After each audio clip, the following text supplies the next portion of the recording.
3 nice marijuana little beanie hats that I'm going to sell here. If anybody wants to buy it, $5 a piece, I'm going to donate it to the Rich Paul Defense and Appeals Fund.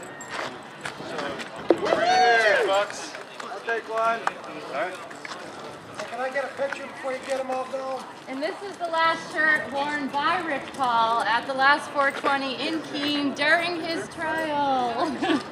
Also being donated to the Rich Paul Legal Defense Fund. How much is the t-shirts?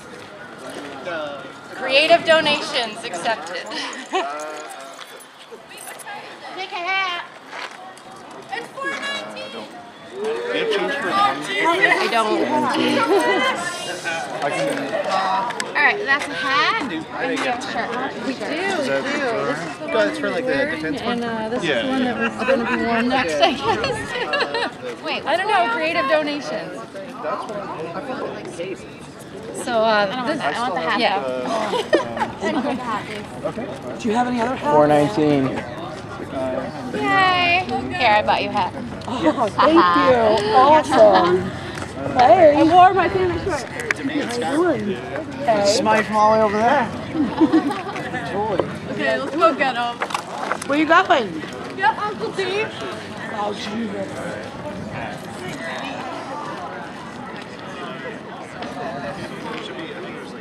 Oh my God, it's 420!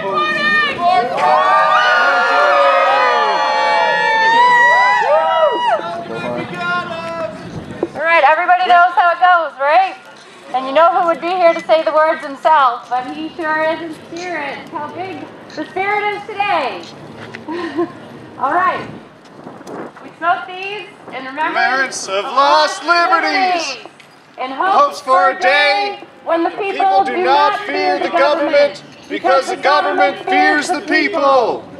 Smoke 'em if you got 'em. Yeah!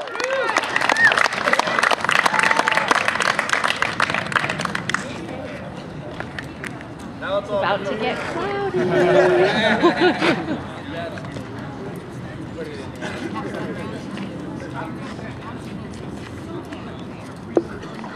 So anyone who's been here the past 3 years may have remembered that Rich Paul was the person who usually gives that pronouncement at 420.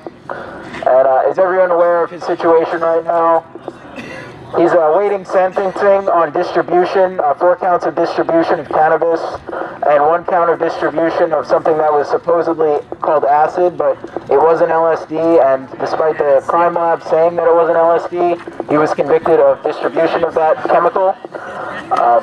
So this was last week, Tuesday, Wednesday, and Thursday was his trial. At his sentencing, he'll be facing 81 years, and between now and then, it would be really important if we all reached out to the judge, who has a lot of thinking to do and a big decision to make as far as how much time he's going to be putting our friend in prison for. So if anybody wants to learn more about that case, the best place to check it out is freekeen.com. There's full trial video there and information related to the case. And we have Don't Take the Plea Deal flyers with us today if anyone wants to learn more about that. Anyone else have anything to say? Use the bullhorn. I do. I do, actually.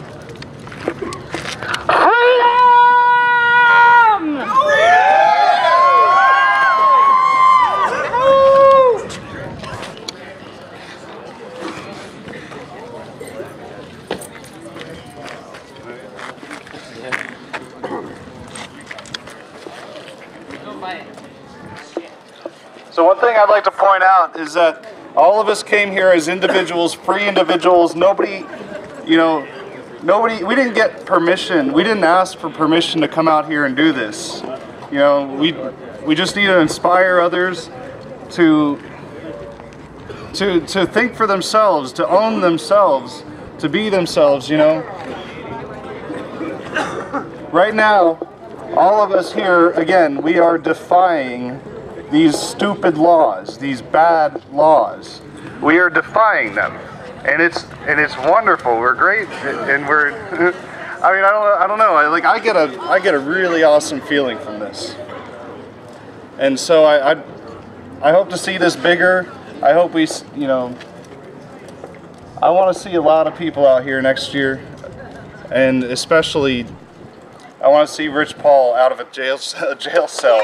You know, more than anything, he was a good friend of mine. In fact, I'll openly say right here, you know, I sold pot in Keene, and it was great. I loved it. I have no social qualms, no problems with saying that, because I know I'm an individual. I'm free. I know I'm backed up by awesome, caring, loving people just like myself. And I know, like, if I end up in jail again, or if I end up, you know, like, getting the full brunt of the state, I know that there'll be people there for me, you know, and I hope there's some people out there that are gonna visit Rich, you know, support him. Absolutely.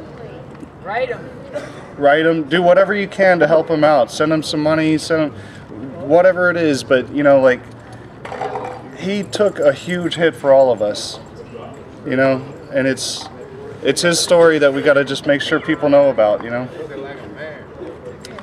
So anyway, peace and freedom.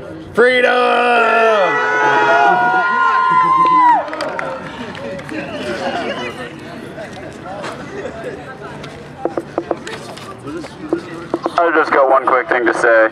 I have also in the past sold marijuana, and throughout all of that, not a single victim was created. Just like here today.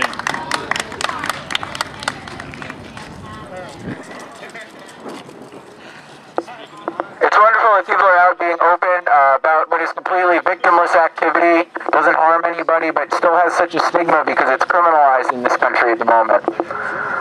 While Rich was out here speaking against the war on drugs last year, the New Hampshire Drug Task Force, as well as the FBI Joint Terrorism Task Force, was investigating him for his cannabis sales. But what brought him to their attention was the fact that he was openly speaking out against the war on drugs. He wasn't in it just to profit for himself, because he could have kept that activity clandestine and not been noticed. So when people speak out, of course, that's when they get targeted.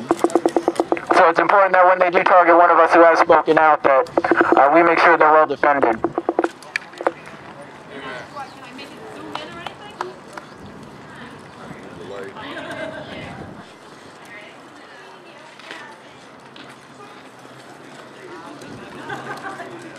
I actually think I took a couple.